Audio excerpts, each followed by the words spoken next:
পাঠশালা এই নামটা যেন শুধু একটি স্কুল নয়, একটি বিপ্লব, একটি স্বপ্নের বীজ।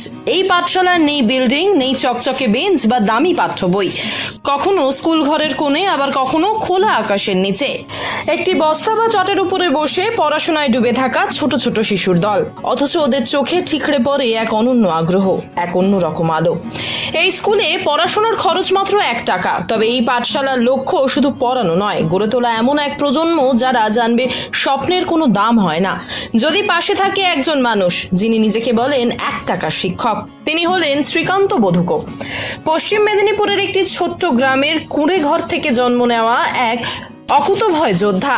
দারিদ্র্যের সঙ্গে শৈশব থেকেই যার লড়াই, সেই অভিজ্ঞতাই তাকে গড়ে তুলেছে সমাজ পরিবর্তনের এক মুখ।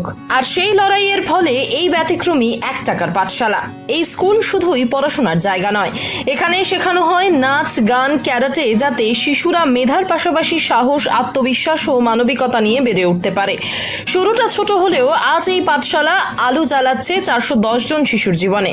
প্রতিটি শিশুর হাসি, তাদের এগিয়ে চলা, তাদের স্বপ্ন দেখা, সবকিছুর পেছনে আছেন একজন মানুষ যিনি প্রমাণ করেছেন মানবতার সবচেয়ে শক্তিশালী অস্ত্র হতে পারে শিক্ষা, আর তা পৌঁছে দেওয়া মাত্র 1 টাকায়। তবে এই উদ্যোগের পেছনে রয়েছে শ্রীকান্ত বাবুর সংগ্রামী জীবন।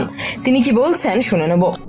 আমি যখন পড়াশোনা নিজে করেছিলাম, খুব কষ্ট করে আমি পড়াশোনা করেছি।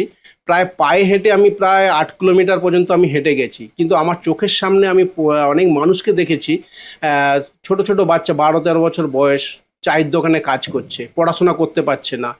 তার কারণটা হচ্ছে বাবা মা কাজ করছে, কারো বাবা আছে, কারো মা নেই। তখনই আমি ঠিক করেছিলাম যে এদেরকে ফ্রি এডুকেশনটা দেব যতদিন আমি পারবো। কিন্তু যেহেতু শিক্ষা তো ফ্রিতে দিতে নেই, তার জন্য আমি 1 টাকা অনুদান হিসাবে আমি নিয়েছি এবং বিভিন্ন এলাকায় আমি এটা করেছি। যেটা 3টে ইউনিট আছে আমার, গৌরদহাতে একটা আছে, ঝড়খালিতে একটা আছে এবং বীরভূমে একটা আছে। মোট 410 জনকে টোটালটা আমি ফ্রিতে এডুকেশন দিয়েছি। তার সাথে নাচ, গান, ক্যারাটেটা আমাদের খুবই জরুরি। এখনকার যে দিনকাল পড়েছে, নিজেকে সুরক্ষিত করার জন্য, সুরক্ষিত থাকার জন্য ক্যারাটেটা আমাদের দরকার। আর 1 টাকার পাঠশালা অনুদানটা এইভাবে নিই, কারণটা হচ্ছে শিক্ষা আমাদের ফ্রিতে দিতে নেই।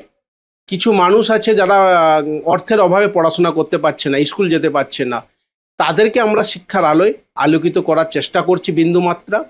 কারণ অনেক সময় হয় অনেক মানুষ ইটভাটায় কাজ করছে বা কোনো লেবারের কাজ করছে, বাচ্চাকে ছেড়ে দিয়ে যাচ্ছে বাড়িতে। বাচ্চা কি করছে, মাঠে ঘাটে এদিক ওদিক খেলাধুলা করছে, কিন্তু তার পড়াশোনাটা হচ্ছে না। সেক্ষেত্রে আমরা তাদেরকে বেসিক্যালি সেই সব ছাত্রছাত্রীদেরকে আমরা তুলে এনেছি ও তাদেরকে সুশিক্ষিত করার জন্য। আমার নাম হচ্ছে শ্রীকান্ত বধুক, সোনারতরী চ্যারিটেবল ট্রাস্টের সম্পাদক।